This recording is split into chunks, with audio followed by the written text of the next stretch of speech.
namin. Hindi isang ganon ang kalagayan natin. Alisin natin sa kaisipan yun. Hindi galing sa Diyos yan. Rebuke niya. Mga kapatid. Ang ibig sabihin ng hukom? Ang ibig sabihin ng hukom, to discern, no? To discern between right and wrong. Amen. Alam ba ng mga kaibigan ni Job na ang ginawa nila ay isang bagay na mali? No? Isang bagay na mali? Nakilala ba nila na ang ginawa nila mali? Hindi nila alam. But God revealed to them, no? Na mali ang ginawa. Hindi nila ginawa ang mabuti para sa amin. Hukom to discern.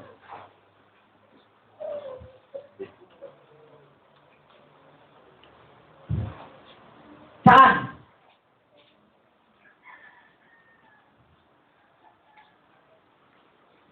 Between right and wrong.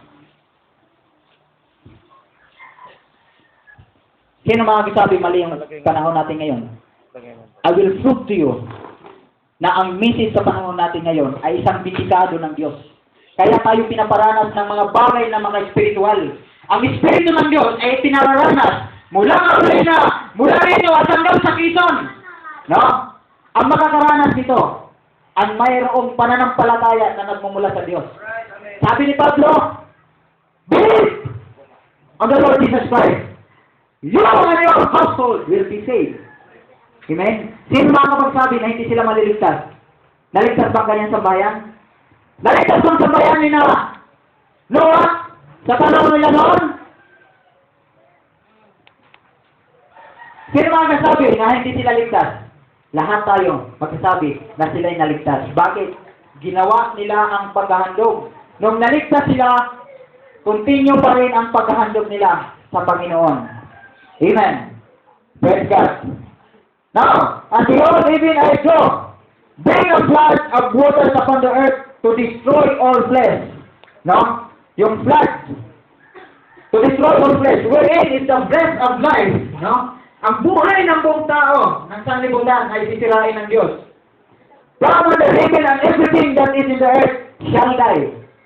Lahat ng tao, alam natin na itong mundo natin ay susunugin. Lahat ng bagay na mga temporal ay susunugin ng Diyos. Amen? Yung Revelation chapter 1, verse chapter 1 hanggang chapter 3, ito ay nagsasalita patungkol sa iglesia. No? Patungkol sa iglesia, nagsasalita ang Diyos doon. Parang gawin to perfect His son and daughters of God. No? Para i-perfect yun. No? Mayroong mga mensahe sa panahon nila noon. Kaya pagkatapos ng 7 churches, wala na yung bride. Saan na sila? Pupunta na sila doon sa kalangitan. No? Aagawin sila ng Diyos. Sapagkat sila ang mga taong tumutupad doon sa mga utos ng Diyos. Hindi sila transgressor. Amen? Hindi sila transgressor. Mayroon silang gawain gampanin sa kanyang sambayan. Sa time ni Noah. No? Yan ang gawain nila. Anong ginagawa sa panahon natin ngayon? Isa-isa. Ano ang gagawin natin sa umaga? Instantly, pag once na ikaw ay nagpuri sa Diyos, darating na agad sa iyo ng Espiritu Santo? Hindi po pwede mangyari yon. Sapagkat, nakasulat sa Ephesians 1:13. No? Ephesians 1:13. Ano sabi? Pwede niyong lakasan pagbasa. Ephesians 1:13. Sino magbasa? Lahat tayo magbasa. Lahat tayo magbasa. Oh, 13.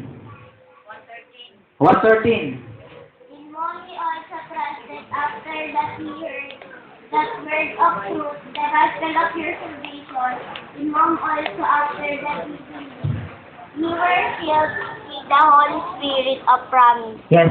Magbasa tayong lahat. Sabay-sabay tayo. Praise the Lord. In whom?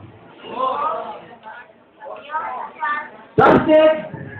After that you heard the word of truth. The gospel of your salvation, in whom also after that you believe, you are filled with the Holy Spirit of promise. Praise God. Yun ba Espiritu Santo ang nauna? Ha? Kailangan muna ninyong marinig ang mensahe ng katotohanan. Praise the Lord. Ano yung katotohanan? Sabi niya, in whom you also trusted. Pagkatapos niya, no? Kung ikay maniwala, kung ikay nagtitiwala, the gospel, after you heard the word of truth, pagkatapos mo makarinig ng salita ng katotohanan, the gospel of your salvation, ang ibarnilyo ng kaligtasan kanino? Sa atin at iyong sambahayan. In whom also after you believe, pagkatapos mong maniwala, magsampalataya, hindi mo na nabautismuhan ka, hindi mo na binigyan ka ng Espiritu Santo at saka ka lang naniwala, no? Believe it, ano? Ang tawag nito? To see is to believe. Hindi ganon. Pagkatapos mo makarinig, pagkatapos mo maniwala, pagkatapos mo magsampalataya ng salita ng katotohanan, doon ka lang masisilyuhan ng Espiritu Santo ng Diyos.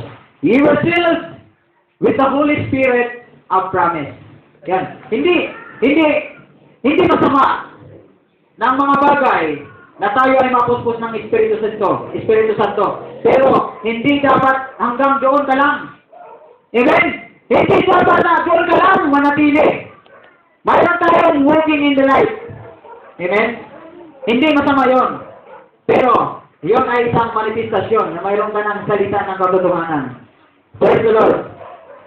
It is the earnest of your inheritance until the redemption of purchased possession unto the praise of His glory. Until the redemption, hanggang sa iyong katubusan, you were sealed with the Holy Spirit of promise. Para saan? Para daw yon sa paunang, earnest. No, pauna. Pauna tayo. Kung bayad sa earnest, para paunang bayad, Para paunang bayad. Pero ang fulfillment yun, hanggang doon sa iyong katubusan. Amen? Ngayon, sasabihin natin, maliligtas ka mga kapatid, maniwala ka lang. Praise the Lord. Hanggang doon ka lang ba? Maniwala? Hanggang justification lang ba tayo? Sanctification? Baptism of the Holy Ghost? Hindi pwede mga kapatid. Sapagkat ang Diyos, ang mensahe ng Diyos ay lumalakad sa panahon natin ngayon. Hindi yun ay sira. At sabi ni Brother Branham, mamaya babanggitin ko, ano yung gagawin natin sa ating sambahayan? Umaga, ano yung ginagawa natin? Ano yung ginagawa natin sa umaga? Sa umaga, ito yung morning. Ano yung ginagawa natin sa morning? Mayroon tayong devotion. Devotional time. Sino yung kasama natin dyan? Sino yung kasama natin dyan? Yung i-devotion natin, hindi lang yung papuri sa Diyos. Mayroon kang babasahin. Ano yung mga babasahin natin? Tracts? Booklet? Ano pa? Mga iba-ibang mga literatures. Sa afternoon, ano yung ginagawa natin? Detalyado yan sa panahon ni Noah. Sa afternoon, anong ginagawa natin? Dapat, mga anak natin, inuutosan natin sila. Take it up. No? May take it up sila. Mayroon silang scribe report.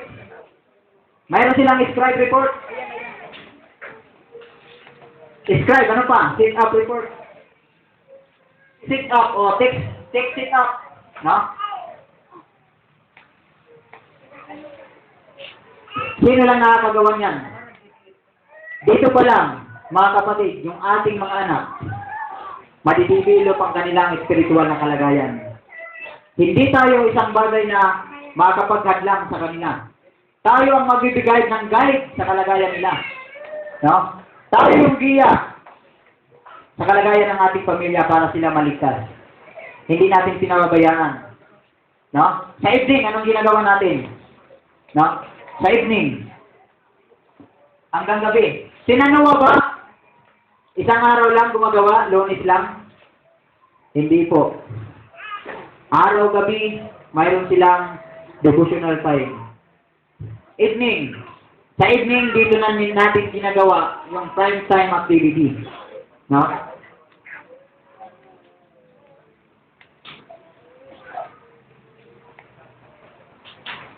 Ano yung prime time activity natin? Dito, sa kalagayan ng gabi, dalawa ang lumalakad. No? Dalawa yung lumalakad. Ano yun? Yung TV. Maraming prime time. Sunod-sunod yun. No? Hindi pa natapos yung patalastas. Mayroon na namang kasunod. No? Sa sambahayan natin, ano yung ginagawa natin?